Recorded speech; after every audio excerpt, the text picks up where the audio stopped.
Hello friends, welcome to Tradex stocks. आज मैं एक बहुत ही डिफरेंट कंपनी जो न्यूली लिस्टेड है, पर ये काम काफ़ी दिनों से कर रही है डिफेंस सेक्टर में।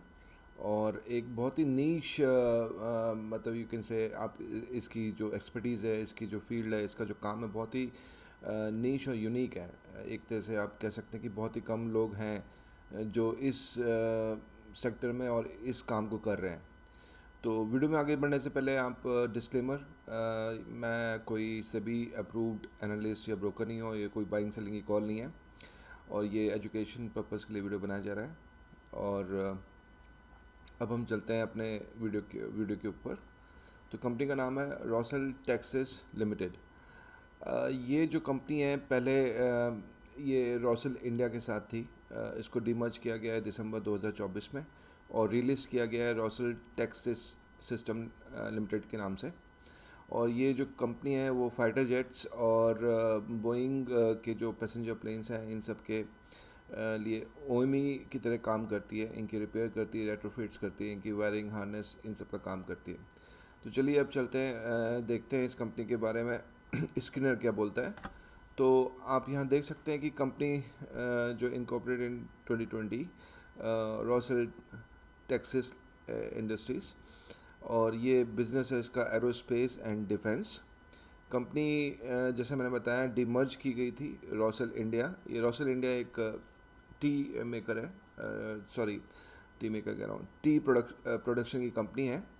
और काफ़ी सालों से काफ़ी अच्छा काम कर रही है अभी। और इसकी ये सब्सिडी कंपनी थी, तो इसको डिमर्ज करके एक नई लिस्टिंग में, क्योंकि इसका काम बिल्कुल अलग है टी से, तो इसको एक अलग तरीके से रिलीज़ किया गया है दिसंबर 2024 में। It is a C Corp registered in the state of Delaware with operation in Tempe, Arizona, USA। तो ये USA में भी इसका ऑपरेशन है। दूसरा ऑपरेशन इसका बेंगलोर में है, इंडिया में। और यहाँ पे लिखा है it supplies interconnect solutions and limited manufacture services, repair and rework of electrical panels.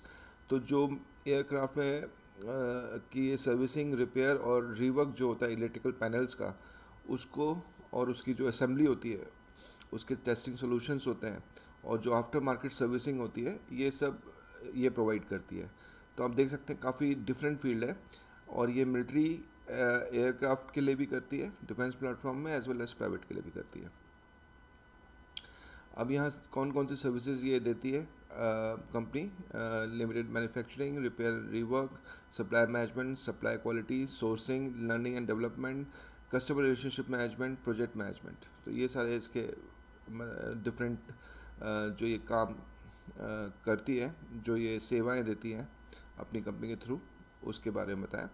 Solution provided: electrical wiring and interconnect systems, electrical panel assembly, aftermarket for electricals, test solutions. तो आपने देखा होगा कि ये एक बहुत ही क्रूशल पार्ट है एयरक्राफ्ट में। जो ये इलेक्ट्रिकल वायरिंग, कनेक्टर्स, इंटरकनेक्टर्स और ये सब पैनल असेंबली, ये सब काफ़ी यू कैन से सेंसिटिव काम है। ये कोई ऐसा नॉर्मल इलेक्ट्रिकल काम नहीं है, क्योंकि कॉकपिट आपको पता है कि ये एक तरह से ब्रेन होता है अपना प्लेन का। और अगर इसमें कोई छोटा सा भी इशू आता है, तो आपने अभी देखा कि एक जो अहमदाबाद में एक्सीडेंट हुआ था, अब वो उसका तो अभी भी इन्वेस्टिगेशन चल रहा है, कुछ फाइनल नहीं हुआ है। तो कोई छोटी सी भी खराबी एक अरबों डॉलर के प्लेन को नीचे कर सकती है और कई सारे लोगों की जान ले सकती है। तो ये एक बहुत ही नीश फील्ड है और काफ़ी हाई एक्सपर्टीज चाहिए होती है इस काम को करने के लिए, इसीलिए इसमें कंपनियां भी बहुत कम है। तो एक तरह से आप देख सकते हैं कि ये मोनोपोली बिजनेस जैसा है इसके लिए। दूसरा इसका मैं आपको बताता हूँ चूज़ करने की वजह क्या है, कि आप ये देखिए कि जैसे इसके जो कस्टमर्स हैं, जो इसके कस्टमर्स हैं, आप यहाँ नीचे देखिए, यहाँ पे लिखा है फॉरेन ओमिज लाइक इसके हैं लॉकहेड मार्टिन, बोइंग, हनीवेल। ये तीनों, लॉकहेड मार्टिन तो आपको पता ही होगा, अमेरिकन कंपनी है जो फाइटर जेट्स बनाती है, बोइंग जो है पैसेंजर प्लेन्स बनाती है, और हनीवेल ऑटोमेशंस जो अपने हैं। तो ये इसके एक तो इतने अच्छे अच्छे कस्टमर्स हैं। दूसरी बात है कि अब जैसे अगर मुझे कोई कहे कि लॉकहीड मार्टिन का शेयर लेना है या इसका लेना है, मैं इसका लूँगा। क्यों? इसका रीज़न ये है कि लॉकहीड मार्टिन की एक लिमिटेड उसकी एक लिमिटेशन है कि एक साल में वो 50 या 100 फाइटर जेट्स या 200 फाइटर जेट्स बना सकती है, ठीक है। और दूसरी बात है कि कोई भी फाइटर जेट मतलब उसकी भी एक लिमिटेशन है कि कोई कंट्री कितने खरीदेगा, कितने चलाएगा। अपने देश में ऐसे हमें हमें अपने बजट के हिसाब से देखना पड़ता है। लेकिन इस कंपनी को हर एक प्लेन, फाइटर जेट हो, चाहे बोइंग हो, चाहे पैसेंजर प्लेन हो, उन सब का इसको मेंटेनेंस का, चेकिंग का, मतलब हर महीने उनकी चेकिंग होती है, जो भी शेड्यूल होती है उसका चेकिंग में अगर कोई भी उसमें प्रॉब्लम आएगी तो ये उसको रिपेयर करेगा, और मैन्युफैक्चरिंग में हेल्प करेगा, ट्रेनिंग में हेल्प करेगा। तो इसका काम तो आपको पूरे साल कम से कम 4 से 6 बार पड़ता ही रहेगा, वो भी एक एक प्लेन के लिए। तो ऐसे अगर कितने प्लेन हैं, समझो अगर हमारे पास 1000 प्लेन है, तो सोचो इसको कितना काम मिलेगा। तो इसको, इसका जो नीश काम है, इसके पास जो है टेक्निकल एक्सपर्टीज़ है, उस एक्सपर्टीज़ के ऊपर ये जो है पैसा कमा रहा है। तो इसका फ्यूचर मेरे ख्याल से in in respect of stock price ये ज़्यादा अप्रिशिएट करेगा। तो that is my logic. Maybe मैं गलत हो सकता हूँ। अगर आप लोगों के पास इससे बेटर कोई लॉजिक है या आप इसे गलत साबित कर सकते हो तो प्लीज़ कमेंट करिएगा। I will try to understand and change my views as well.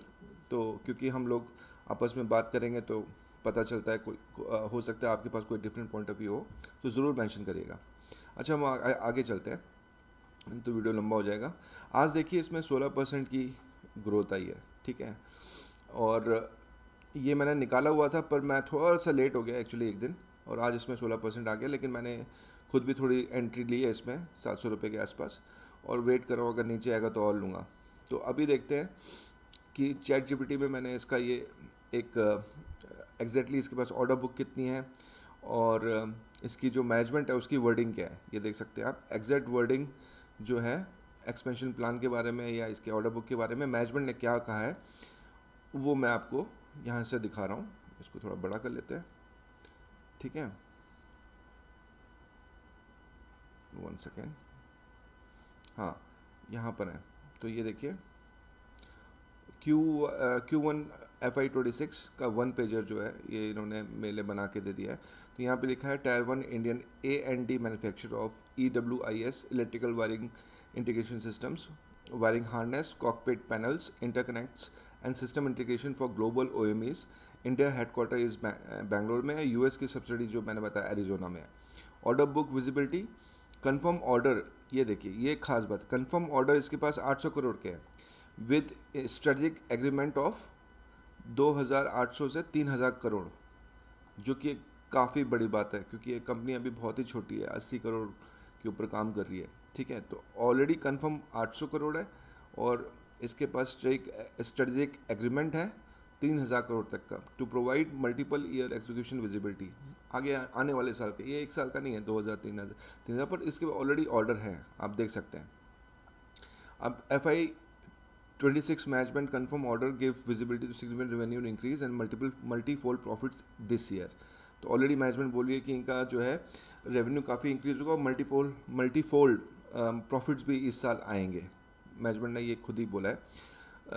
Q126 की परफॉर्मेंस में 86 करोड़ का इसका अभी रेवेन्यू आया है, EBITDA 11 का है, पैट इसका प्रॉफिट आफ्टर टैक्स 3 करोड़ के आसपास आया है। शार्प ईयर ऑन ईयर इसकी ग्रोथ है, ग्रोथ ऑन ऑर्डर बुक है एंड एग्जीक्यूशन है, और न्यू कस्टमर भी इसके ऐड हो रहे हैं। Multiple outlets also reported the record Q1 and turn around two profits. Expansion plans, adding 15,000 square feet, ये अपनी जो existing 2.5 lakh square feet facility, इसकी जो फैसिलिटी है बेंगलोर में, वहाँ पे 15,000 स्क्वायर फीट का ये एक्सपेंशन करिए, जिसमें कि 1.5 करोड़ रुपए का कैपेक्स है।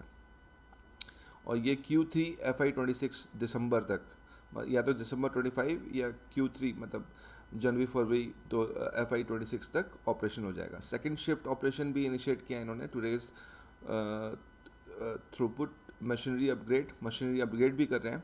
ऑटो सेमी ऑटो अंडरवे, ये सब हो जाएगा मिड Q2 FY26 तक कमीशन हो जाएगा। तो ये दोनों ही काम कर रहे हैं। हेड काउंट भी इन्होंने बढ़ाया, 680 से 950 किया है, क्योंकि डिमांड बड़ी है इनकी, इसलिए वर्कफोर्स भी इन्होंने बढ़ा दी है, और 1000 का इनका टारगेट है।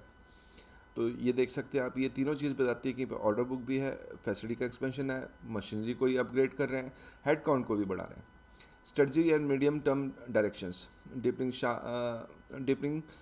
sharp on platform, Boeing, Lockheed Martin, Honeywell Automation, adding new steady customers, targeting 15% platform share over time. Capex outlook मैंने आपको बता दिया, 15 करोड़ का है कैपेक्स, जिसमें कि कैपेबिलिटी दोनों को इम्प्रूव करना है, और इनऑर्गेनिक ग्रोथ भी ये लोग यहाँ कर रहे हैं इंडिया में, और यूएस का ऑप्शन भी इनके पास ओपन है। उसके बाद कोई जॉइंट वेंचर ये सब नहीं है, लेकिन इनके पास एक यूएस में एक है इनके पास कंपनी। एक्विजिशन रनअवे, एक्विजिशन तो मैंने आपको ऑलरेडी बता दिया, 800 करोड़ का है इनके पास, पीओज अभी ऑलरेडी हैं, और 3000 करोड़ के आने वाले सालों के लिए इनके पास एग्रीमेंट है। मल्टी ईयर रेवेन्यू विजिबिलिटी देता है, मतलब आने वाले सालों में इसको रेवेन्यू आती रहेगी। कैपेसिटी स्केल अप हो रही है, मैंने बता दिया। What next, conversation this is, ये सब मैं आपको बता चुका हूँ। और ये सब ये इनके सोर्सेज बताएं, कहाँ से इन्होंने ये इन्फॉर्मेशन प्रोवाइड की है, बीएससी फाइलिंग से, राइटर से, मनी कंट्रोल से, और बिजनेस स्टैंडर्ड से। तो this is the complete information. तो मैं हमेशा आपसे भी ये कहूँगा कि चैट जीपीटी का इस्तेमाल करें, और ये जो इन्वेस्टर प्रेजेंटेशन होती है, मैनेजमेंट क्या बोलती है ऑर्डर बुक के बारे में, ये इससे पूछें, तो ये आपको अच्छे से किसी भी कंपनी के बारे में बताएगी। तो काफ़ी हेल्पफुल फीचर है, मुझे बहुत अच्छा लगा चैट जीपीटी में। अब आते हैं चार्ट के बारे में। तो आप ये देखिए, चार्ट में मैं आपको यहाँ दिखाता हूँ, 1 सेकेंड कि मैं लाइन बना लूँ। तो ये जो एरिया था ना, ये जो एरिया था, ये इसका कंसोलिडेशन फेज का एरिया था, ठीक है, ये देखिए ये, ठीक है, इस एरिया के अंदर ये घूम रही थी, और ये आज ही इसने 635 से तोड़ी है, और सीधे 16% 727 का हाई बनाया है, और ये 709 के करीब बंद हुई है। तो ये एक, अब ये न्यू टेरिटरी में जा रही है, आप देख सकते हैं, ऑल टाइम हाई लगा दिया है, कंसोलिडेशन फेज तोड़ दिया है। तो कई बार ऐसा भी होता है कि यहाँ से नीचे आती है, वापस इस एरिया में आती है, इन दो बैंड के नीचे, और उसके बाद दोबारा से जाती है, और कई बार ऐसा नहीं भी होता है। तो उस हिसाब से अपना कॉल लीजिएगा। मुझे ये कंपनी अच्छी लगी तो मैंने थोड़ा तो इसमें एंट्री ली है, लेकिन ये कोई बाइंग सेलिंग की कॉल नहीं है। मैं आपको नहीं कह रहा कि आप लीजिए, आपने अपना फाइनेंशियल एडवाइजर से बात करने के बाद ही डिसीजन लीजिएगा, और अपनी रिस्क एपेटाइट को देखते हुए लीजिएगा। मेरे को जो मेरी स्टडी और मेरा एक्सपीरियंस कहता है कि ये कंपनी फ्यूचर में बहुत अच्छा रिटर्न दे सकती है, अच्छी जा सकती है, और मुझे एक थोड़ी डिफरेंट कंपनी लगी। एक तरह से हमें वही कंपनी देखनी चाहिए जो थोड़ी सी मोनोपोली बिजनेस हो, जिसका जो कि डिफरेंट काम करती हो, अच्छा काम करती हो। तो ये एक कंपनी उनमें से है। इसके बारे में मैंने तो सुना नहीं था, हो सकता है बहुत से कई लोग हों जो ये देख रहे हो उन्होंने सुना हो। तो ऐसी और भी कोई कंपनी आपके पास हो तो मुझे बताइएगा, मैं उसके लिए वीडियो बनाऊंगा और सबके साथ शेयर करेंगे हम, तो सबको पता चलेगा, सब ग्रो करेंगे, सब कमाएंगे। और कोई भी डिसीजन लेना है तो अपने फाइनेंशियल एडवाइजर से बात करके लीजिएगा। थैंक यू सो मच आपके टाइम के लिए, और मिलते हैं नेक्स्ट वीडियो में। तब तक के लिए जय हिंद, टेक केयर, शुभ रात्रि।